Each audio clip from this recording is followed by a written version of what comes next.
¿Cómo está, economista? Buenas tardes. Buenas tardes. ¿Qué tal? Gracias por la invitación. Economista, ¿considera que la Asamblea Nacional ha tomado una decisión correcta aprobando esta ley de defensa de la dolarización? Bueno, yo creo que sí.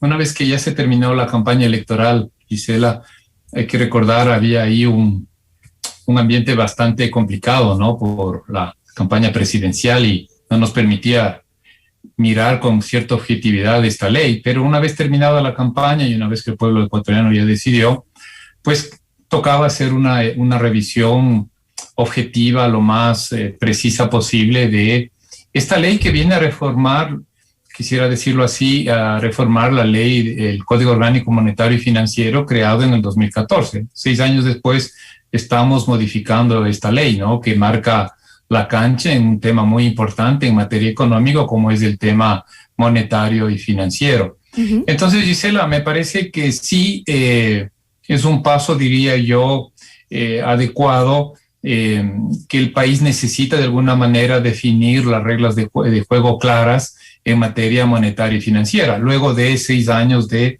haber implementado una política, hoy creo que, Gisela, ese es el mensaje, vamos a inaugurar una nueva política con esta ley. Ahora, la propuesta, según entiendo, también pues buscaba brindar independencia al Banco Central y justamente es parte también de los compromisos adquiridos con el Fondo Monetario Internacional. Ahora, me gustaría para un poquito entender y que la ciudadanía, la gente que nos escucha pueda entender qué significado tiene para la economía o para la estabilidad del país. Porque, por ejemplo, dicen, claro, ¿por qué es importante que el Banco Central tenga una independencia, que tenga autonomía, que el presidente del Banco Central no dependa del gobierno de turno? ¿Por qué es tan importante? Pongo un ejemplo. La Reserva Federal de los Estados Unidos, que es equivalente más o menos al Banco Central del Ecuador, pues es una institución completamente independiente e incluso sus autoridades no responden al presidente de turno, a quien esté en la Casa Blanca. Son completamente independientes. ¿Por qué? Porque imaginémonos qué puede pasar en los Estados Unidos el momento que el presidente diga, uy, necesito billetes, vea Banco Central, imprima, vea Reserva Federal, imprímame billetes, imprímame dólares porque necesito. Sería gravísimo, ¿no? Pero en el caso de Ecuador, lo mismo pasa, por ejemplo, en México, que en México sí se llama Banco Central, ¿no? Es completamente independiente al Estado, al gobierno, entonces no tiene nada que ver con el presidente electo, toma sus propias decisiones. Si el presidente le dice imprima billetes, porque en México hay pesos, pues dice, no, un ratito, no se puede. No es así, ¿no es cierto? Entonces, la independencia es súper importante por eso. Pero ¿qué pasa en el Ecuador, en donde el Banco Central no imprime billetes? Nosotros tenemos dólares. ¿Cuál es la diferencia? ¿Por qué es tan necesaria entonces en el Ecuador esa independencia? Es muy importante porque la Constitución de la República de nuestro país establece que el organismo ejecutor, operativizador, se dice, de la política monetaria es el Banco Central. Uh-huh. Entonces, como os decía, por eso era mi referencia, para que el público nos entienda. Al final del día estamos reformando una ley que nació en el 2014, que se llama el Código Orgánico Monetario y Financiero, el COMIF, en esas abreviaciones que nos gusta hacer. Uh-huh.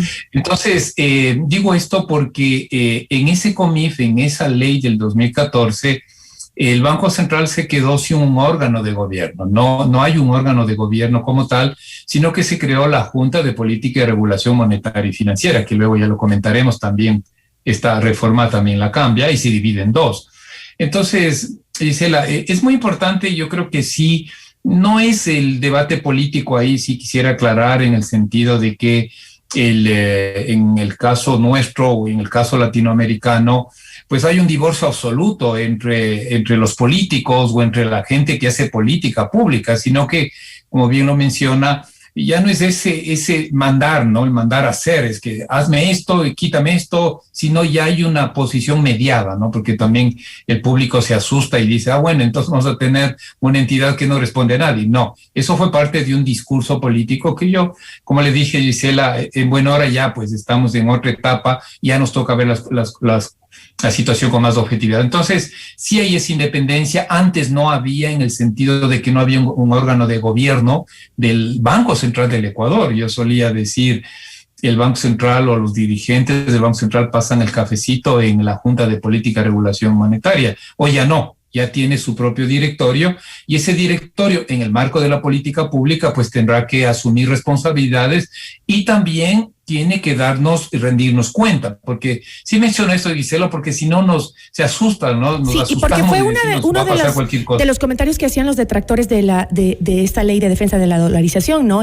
Decían, no es la ley de defensa de la dolarización, sino la ley de defensa de los banqueros, porque deja de tener potestad el Estado, pero pasa a manos de los banqueros, y eso, como usted nos está explicando, no es así.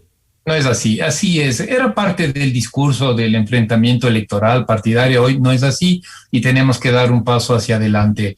Ahora, es muy importante cómo quedó la votación ayer. En esa parte se crea esta directorio o junta de regulación monetaria que viene a ser el directorio del Banco Central. Como expliqué, no teníamos antes, no había antes. Muy bien, primer paso. Segundo paso, pues ya no son 5 miembros, sino son 3. Y me ha gustado la decisión que tomó la Asamblea en el sentido de que hay mecanismos de entrada y mecanismos de salida. Y es muy importante el de entrada. No puede el ratón cuidar el queso, decimos los quiteños. Exacto. Es decir, no puedo poner a alguien exclusivamente que viene de un sector regulado a gerenciar la regulación. Y dentro de eso se puso adecuadamente que los 10 años de experiencia que se exigía también puede ser demostrado con experiencia académica. Por tanto, se abre el espacio para que no sea necesariamente no sean de la banca, que no venga de la... Porque obviamente también la experiencia de la banca es importantísima, ¿no? Exactamente. Se abren dos cosas ahí, Gisela, ¿sabe? Se aumentó el tema de personas con experiencia en materia regulatoria. Por ejemplo, exfuncionarios de la super de bancos, de la super de la Superintendencia de Economía Popular y Solidaria, y académicos, ¿no es verdad? También podría haber el espacio para que puedan ser parte de esta Junta de Regulación Monetaria. Me parece muy importante. Y decía dos cosas más, de entrada y salida. Estos requisitos y de salida, pues una vez que alguien termina de ser funcionario de la Junta, pues no va a volver inmediatamente al banco, a la cooperativa, sino que debe pasar un año. Me parece que es una buena medida. Ya había esta disposición en el Código Antiguo, como dije, del 2014, y hoy lo vuelven a poner porque el presidente de la República lo había sacado. Entonces me parece dos cosas positivas: claridad, que no sean 5, sean 3. ¿Y dentro quiénes de eso, eligen a estos 3?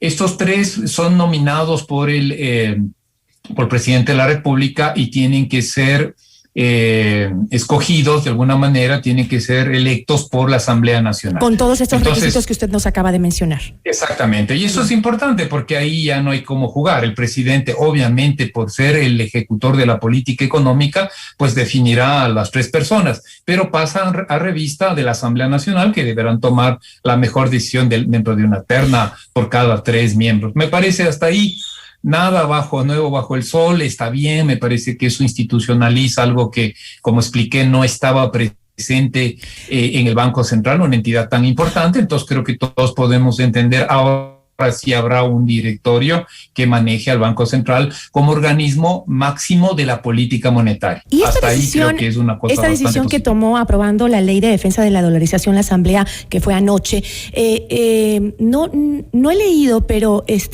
¿bajó el riesgo país? Porque obviamente esto es una acción que tiene mucha relación con el riesgo país.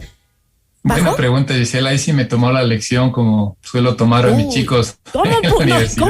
¿Cómo usted no vio si bajó? Debe haber bajado, no me imagino yo. Eso decían algunos no he visto, pero Gisela, vale el comentario, porque lo más seguro es que el riesgo país va a seguir bajando de lo que habíamos comentado. Tuve la suerte de conversar con usted la semana pasada.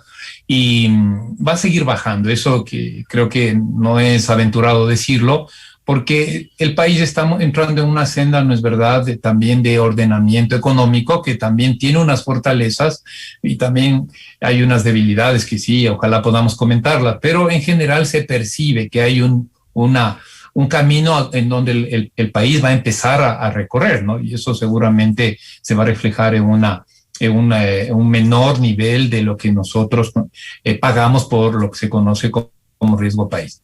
Ahora, esta decisión, esta aprobación estaba totalmente ligada al acuerdo crediticio por $6.500 millones que el gobierno ecuatoriano había suscrito con el Fondo Monetario Internacional. ¿Cree usted que Ecuador habría podido costear la pérdida de ese desembolso del Fondo Monetario Internacional si incumplía con la aprobación de este tipo de normativas? Esa es una buena pregunta, ¿no? Y llama a una reflexión profunda porque en las actuales circunstancias que vive el país, yo diría desde el 2000, finales del 2019 y con la pandemia en 2020, quedó demostrado que el país necesitaba los recursos de los multilaterales. Entonces, trasladándonos del 2020 hoy al 2021, y por coincidencia, volviendo a un confinamiento parcial, pero confinamiento en realidad, su pregunta es súper relevante. Me parece que hoy más que nunca debe quedar claro que requerimos de esos recursos. No nos alcanzan las fuerzas económicas, materiales para hacer frente a lo que estamos viviendo. Y lo peor que hubiésemos podido hacer, ya creo que eso ya queda descartado, es pelearnos con el FMI. Sí tengo una crítica en ese sentido, constructiva, en el sentido de que hay que hacer una buena negociación, porque esto no va a ser suficiente, Gisela. Ahí sí ya toca y entrar a otros temas, ¿no? En el sentido de que esto es un buen paso, pero no será suficiente para lo que nos interesa a los ecuatorianos, del periodo de recuperación, de generación de oportunidades de empleo, ¿no? Pero es un paso que va en la línea con lo que se firmó con el convenio, el acuerdo de crédito con el FMI, y estamos ahí. Esto posiblemente, una vez que el presidente se expide y se expide a través del registro oficial, seguramente abrirá la posibilidad de los 1.500 millones que deberían desembolsarse en abril o mayo dentro de esto. Pero todo esto también, creo yo, sujeto a una nueva negociación que el presidente electo, Guillermo Lasso, creo que es inevitable esa negociación con el FMI.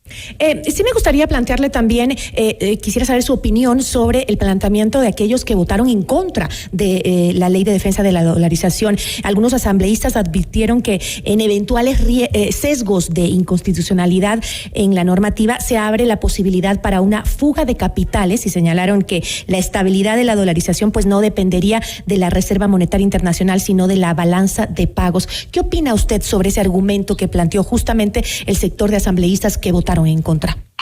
Sí, la verdad es que me di todo el tiempo para escuchar vía radio, también por internet, todas las intervenciones. Fue un poquito extenso, pero lo que puedo decir es que son discursos políticos, partidarios. También lo mencioné al inicio de esta entrevista, lo comenté, era precisamente por eso. Es que se está poniendo fin a una política económica que se empezó a hacer en materia monetaria y financiera en el 2014. Hoy es un punto y aparte. O sea, ahí, claro, uno dirá, yo soy respetuoso, entonces digo, bueno, simplemente están añorando y estaban defendiendo una política que los políticos, en este caso, hay que ser claro, del gobierno anterior y parte de este gobierno también, creían que es importante y que es el camino que el país debía seguir. Pero hoy no, o sea, eso así de objetivos. ¿Ya? Es otro momento, es otra realidad. Muchos lugares comunes, Gisela, escuché pues el discurso de la banca ladrona, el tema de la plutocracia, con poca objetividad en realidad. Parecería que no ha pasado. Yo soy muy crítico en eso a los políticos de izquierda y de derecha. Yo creo que en la vida debemos aprender a aprender. Es decir, después de 6 años uno tiene que decir, bueno, ¿y qué hubo de bueno y qué hubo de malo? Y en función de eso hacer una síntesis y avanzar. Sí, no ponernos por oponernos, insisto, ¿no? Sí, les gusta quedarse ni en lo uno y en lo otro y no avanzar. Yo creo que ya quedó esto, ya para la historia política, pues se opusieron, pero al Ecuador le toca mirar hacia adelante. Ya en la parte inconstitucional a mí no me queda claro. Yo no veo inconstitucionalidad, lo que puedo ver en organismos públicos, tanto en la Junta de Regulación de Política Monetaria y Financiera y la otra, no es verdad, la Junta exclusivamente financiera. No encuentro, Gisela, en realidad un vicio, como decían ellos, es que se rompe la Constitución. Seguramente si hace un análisis así muy extensivo y un poco interesado se podrá encontrar esa conclusión, pero un poco sesgado, quedó claro ayer de los debates que no es así. En todo caso, como les he dicho a algunos amigos economistas con los que he conversado sobre el tema, quiero ver qué pasa en 4 años, quiero ver si todo lo que estamos diciendo realmente está funcionando, realmente nos va a ayudar, porque hay un problema, usted ha dicho, tenemos todavía muchas debilidades, hay problemas de liquidez, hay que atraer inversión extranjera, hay que generar trabajo, ¿no? Entonces, apoyemos, pongamos el hombro, pero también, ojo ahí, ¿qué va a pasar? Vamos a ver qué pasa en 4 años más. Veamos cómo resultaron estas decisiones que se tomó, ¿no? Yo creo que no digamos sí, no digamos no. Vamos trabajando por este Ecuador que lo necesita. Muchísimas gracias, economista. Gracias por la invitación, como siempre. A usted agradecemos a Santiago García, presidente del Colegio de Economistas de Pichincha y también experto analista económico. Esto es Notimundo La Carta, siempre bien informados.